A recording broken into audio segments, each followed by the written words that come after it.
Advance English vocabulary part 6 with meaning and example में आप सभी का स्वागत है। सुहानी, लक्षराज, संजू दयाल जैसे बहुत स्टूडेंट्स अब एग्जाम्पल्स बना बना कर कमेंट बॉक्स में रख रहे हैं और ये हाईली अप्रिशिएबल है। और लोग भी आप यही काम प्रारंभ करें। वीडियो को आखिरी तक देखें। वर्ड्स थोड़े यूनिक हैं, न्यूज़पेपर से अधिकतर लिए गए हैं। एग्जाम्पल्स एक बार हम दे रहे हैं, कुछ एग्जाम्पल्स आप बनाकर अभ्यास करें। और गुरु दक्षिणा के तौर पर आपसे मैं एक चीज़ और डिमांड कर रहा हूँ कि इन वीडियोस को देखने के बाद please share with your friends. आपके सारे व्हाट्सएप कॉन्टैक्ट्स पर इन वीडियो को शेयर कर दें। तो आइए हम स्टार्ट करते हैं आज के नए वर्ड्स। आज का फर्स्ट वर्ब एक्शन है एनफोर्स। तीनों form enforce, enforced, enforced means make people obey a law और रूल और do something that they do not want to do. Means लोगों को कानून या नियम या उनकी अनचाही बात मानने के लिए बाध्य करना। Example, how did they enforce the law?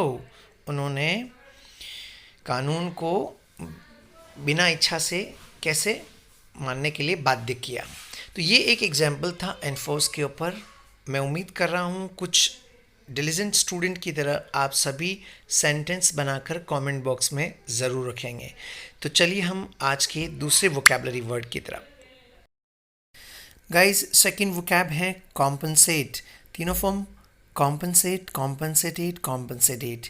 इसका फर्स्ट यूज़ है टू रिमूव और reduce the bad effect of something. Means बुरे प्रभाव को दूर या कम करना, क्षति की पूर्ति करना या किसी की कमी को पूरा करना।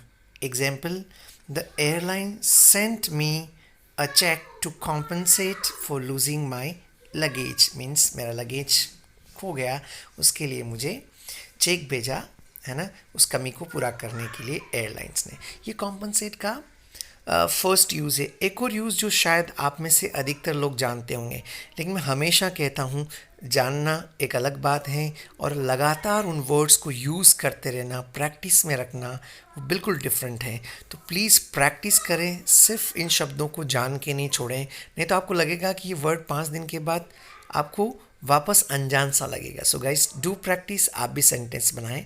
तो कॉम्पनसेट के सेकेंड यूज़ की तरफ आगे बढ़ते हैं।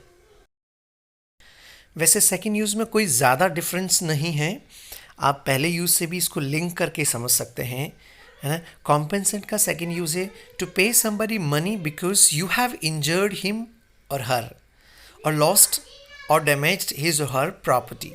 क्षति की पूर्ति के रूप में धन देना, या बहुत प्रचलित शब्द है हर्जाना देना। बाय द वे, जैसे किसी फैक्ट्री में कोई एक्सीडेंट हो गया है तो हम एग्जाम्पल के तौर पे ऐसे समझें, factory owner will have to compensate injured labour. जो ज़ख्मी लेबर हैं उसको हर्जाना देना पड़ेगा फैक्ट्री ओनर को। तो ये कॉम्पनसेट का सेकंड यूज़ हुआ। हालांकि दोनों में आप देखोगे बहुत ज़्यादा डिफरेंस नहीं है, बट फिर भी I am expecting few examples in comment box. Let's see कौन जल्दी एग्जाम्पल बना के कमेंट बॉक्स में भेजता है। Now third verb depict. सुना होगा सभी ने, डेपिक्ट, डेपिक्टेड, डेपिक्टेड। इसके दो यूज़ हैं। फर्स्ट यूज़ पढ़ते हैं, to show somebody something in a painting और ड्राइंग। किसी वस्तु को चित्र या आरेख बनाकर दिखाना, चित्रांकन करना या चित्रित करना। Example, the artist डेपिक्टेड him standing at the door. Means जो आर्टिस्ट हैं, कलाकार, उसने चित्र बनाया उसका कहाँ पे, दरवाज़ा पे खड़ा रह के। ये डेपिक्ट का फर्स्ट यूज़ है। अब सेकंड यूज़ समझते हैं। Second use of depict, to describe somebody something in words. Means किसी व्यक्ति या वस्तु का शब्दों में वर्णन करना। Example, the novel depicts Indian society in the 1940s। मतलब जो नॉवेल हैं वो वर्णन करती हैं इंडियन सोसाइटीज़ का 1940s में। ये इसका सेकेंड यूज़ है डेपिक्ट का। मैं इंतज़ार कर रहा हूँ आपके ऐसे ही ब्यूटीफुल एग्जाम्पल्स का कमेंट बॉक्स में। Now muster, muster, mustard, mustard. इसके दो यूजेस हैं। फर्स्ट यूज़ का मीनिंग है to find as much support, courage, etc as you can. Means किसी के लिए यथासंभव अधिकतम समर्थन, साहस आदि जुटाना, बटोरना या एकत्र करना। Example, they mustered what support they could for the plan. Means उन्होंने जो सपोर्ट वो एकत्र कर सकते थे, बटोर सकते थे प्लान के लिए, उन्होंने किया यथासंभव. तो ये मस्टर का फर्स्ट यूज़ हुआ. अब हम सेकेंड यूज़ स्टडी करते हैं. सेकेंड यूज़ है टू कम टुगेदर और bring people specially soldiers together for military actions. लोगों विशेषतः सैनिकों को इकट्ठा करना या उनका इकट्ठा होना सैनिक कार्रवाई आदि के लिए. Example, the troops mustard means जो टुकड़ियां हैं वो इकट्ठा हुई सैनिक कार्रवाई के लिए. तो ये कुछ वर्ड्स दिए जिनके दो दो यूजेस थे अधिकतर के. एग्जाम्पल्स, मीनिंग दोनों समझाए हैं.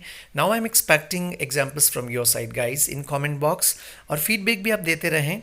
कुछ लोग अप्रिशिएट करते हैं, कुछ लोग देख कर चले जाते हैं. यदि आपको सच में अच्छा लगा है तो कमेंट बॉक्स में रख दें. और कुछ लोग शर्माते हैं, नहीं भी रखेंगे तो भी चलेगा. और मैंने शुरू में भी मांगा था यदि आप इन वीडियोस को अपने फ्रेंड्स और दूसरे व्हाट्सएप कॉन्टेक्ट्स में शेयर कर सकें तो मैं एडवांस में आप सबको धन्यवाद दे रहा हूँ. Thanks for that. Now thanks for watching this video. Vocabulary की इस सीरीज़ में अगले वीडियोस के इंतज़ार करते रहें और सेंटेंसेस बनाते रहें, सीखते रहें. Keep learning and take care of yourself. Thank you guys. Thank you so much.